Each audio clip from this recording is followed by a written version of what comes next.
Wa wajibun syar'an 'alal mukallafi ma'rifatullahil 'aliyyi fa'rifi. Wa wajibun ban wajib syar'an hale miturut syara' 'alal mukallafi kak dinto eka andi orang mukallaf ma'rifatullahi tining ma'rifat de ka Allah al-aliyyi setengki fa'rifi maka ngoni ngasambian. Bait ini menerangkan bahwa kita itu sebagai orang mukallaf wajib secara syara' makrifat kepada Allah. Jadi makrifat kepada Allah itu adalah wajib.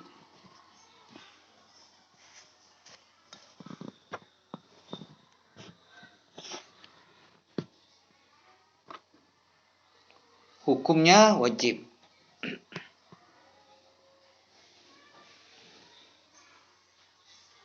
Jadi makrifat kepada Allah itu hukumnya wajib. Dan kewajiban ini adalah kewajiban yang paling pertama kali. Di antara kewajiban-kewajiban kita sebagai umat muslim, pertama kali yang diwajibkan bagi kita dan ini yang paling utama adalah makrifat kepada Allah. Kenapa menjadi kewajiban yang pertama?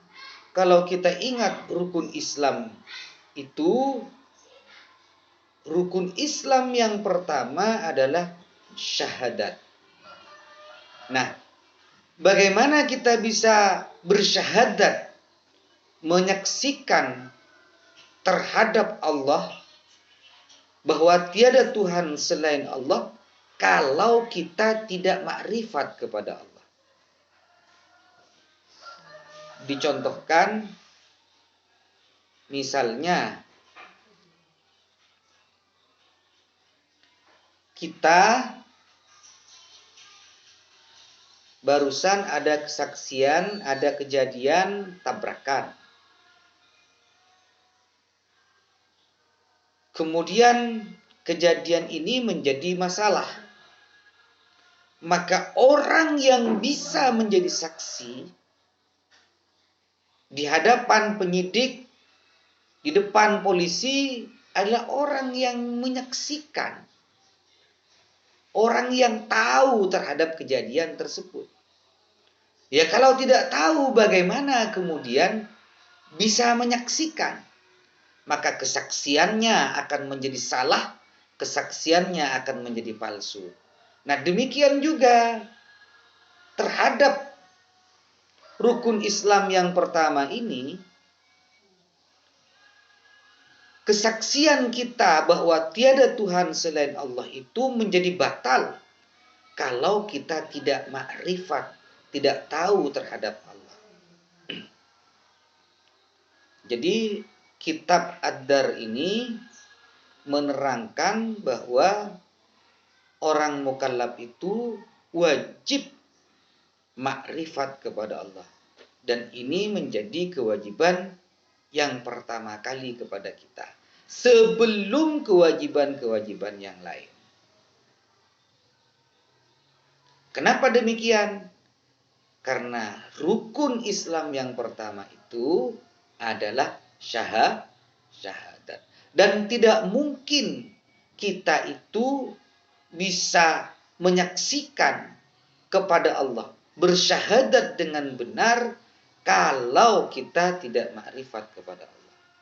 Nah sekarang yang perlu kita ketahui, yang dimaksud makrifat kepada Allah itu seperti apa? Nah ini ulama kemudian berbeda-beda pendapat. Bukan berbeda-beda pendapat, membagi makrifat kepada Allah. Kita ibaratkan kalau orang ingin tahu kepada orang lain, maka yang pertama kali harus diketahui adalah apanya? Namanya. Nah, makrifat yang pertama, kita harus kenal dengan nama-nama Allah. Nama-nama Allah itu yang tertera dalam Al-Asma'ul Husna ada 99. Tapi sebenarnya nama Allah itu banyak. Lah gimana bisa orang itu, sesuatu itu punya nama banyak? Bisa. Toh kita juga biasa dalam kehidupan kita sehari-hari dengan nama yang banyak. Kita kalau di lingkungan masyarakat sudah punya anak, mungkin bapaknya anak-anak. Namanya bapaknya anak-anak. Kalau di madrasah mengajar, namanya guru atau ustadz. Kalau jadi pengasuh, namanya pengasuh, kiai.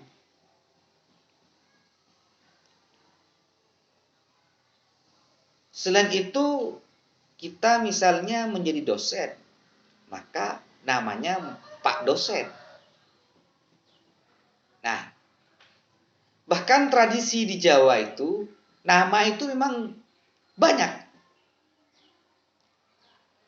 Kalau nama kecilnya Abdullah, nanti setelah nikah, boleh mereka merubah nama.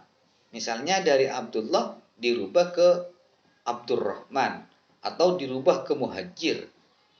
Boleh, biasa. Setelah punya anak, anaknya diberi nama Taufik, berubah lagi jadi Bapak Taufik.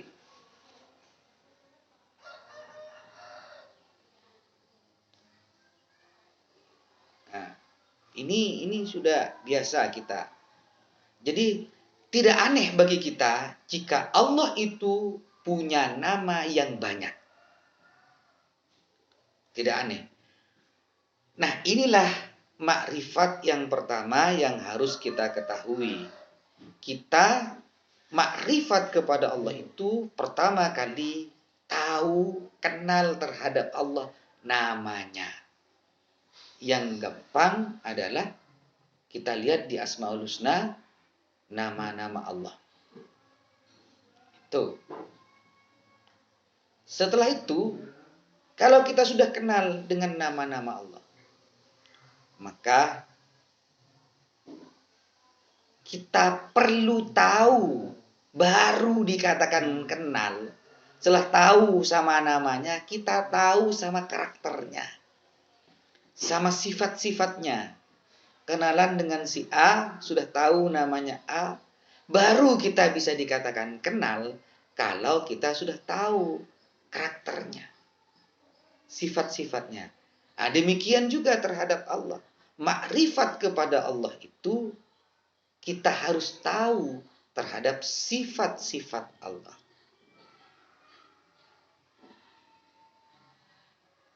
Nah, sifat Allah itu banyak.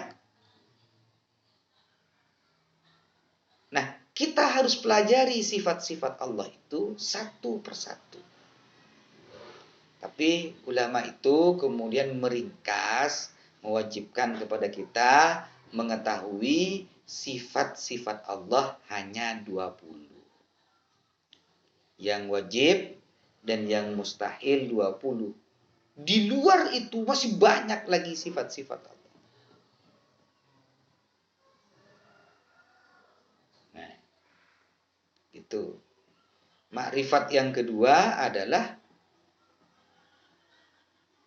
mengenal terhadap Allah, dalam hal ini adalah sifat-sifat Allah. Terus selain itu kita perlu mengenal kepada Allah terhadap apa yang dilakukan oleh Allah.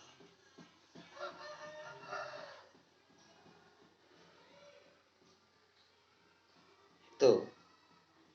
Nah, ini oleh ulama kemudian paling rendahnya persaksian kita itu terhadap Allah itu antashhada alla fa'ila illallah.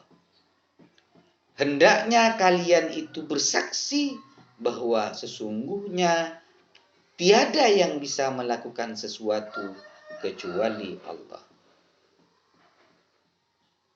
Makanya kemudian para ulama memberi pemahaman terhadap makna la ilaha illallah itu adalah la fa'ila illallah. Dan ini paling rendahnya persaksian kita, syahadat kita terhadap Allah. Kita harus menyaksikan bahwa tiada yang bisa melakukan sesuatu kecuali Allah. Jadi pada hakikatnya kita ini tidak bisa melakukan sesuatu. Yang bisa melakukan sesuatu itu adalah Allah.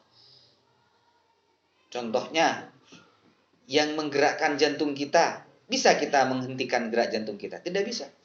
Tapi coba kita angkat tangan kita. Diangkat. Kalau mengangkat tangan kita itu apa perbuatan Allah, apa perbuatan kita?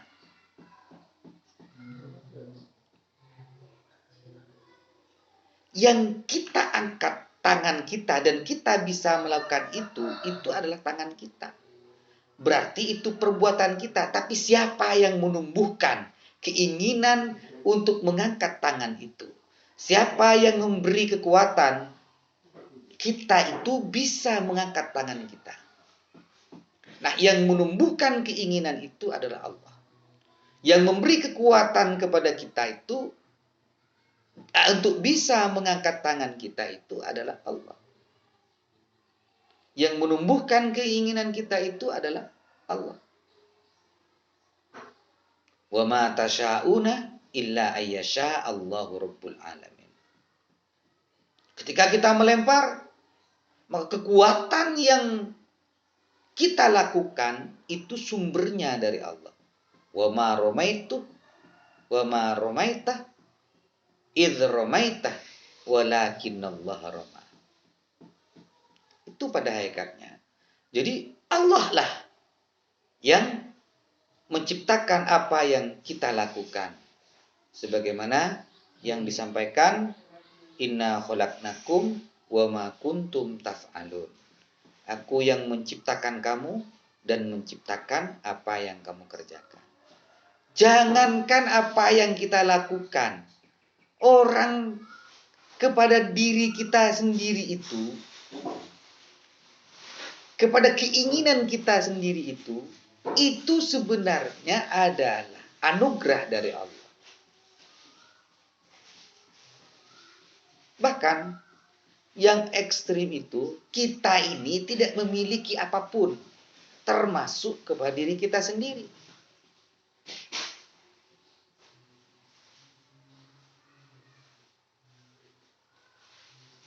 Seperti diterangkan bahwa la amliku li nafsi darra wa la naf'an illa masya Allah. Aku tidak memiliki kepada diriku sendiri darron untuk menolak kemudaratan, wala naf'an atau menarik kemanfaatan, illa masya Allah. Jadi inilah yang dimaksud oleh hadis qudsi, masya Allahu kan wa ma lam yasha lam yakun.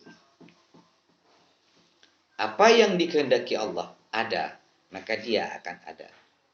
Wa ma lam yasha, dan sesuatu yang tidak dikehendaki oleh Allah, maka dia tidak akan ada. Nah, inilah pemahaman bait ini, wa wajibun syar'an 'alal mukallafi ma'rifatullahil aliyyi fa'rifi.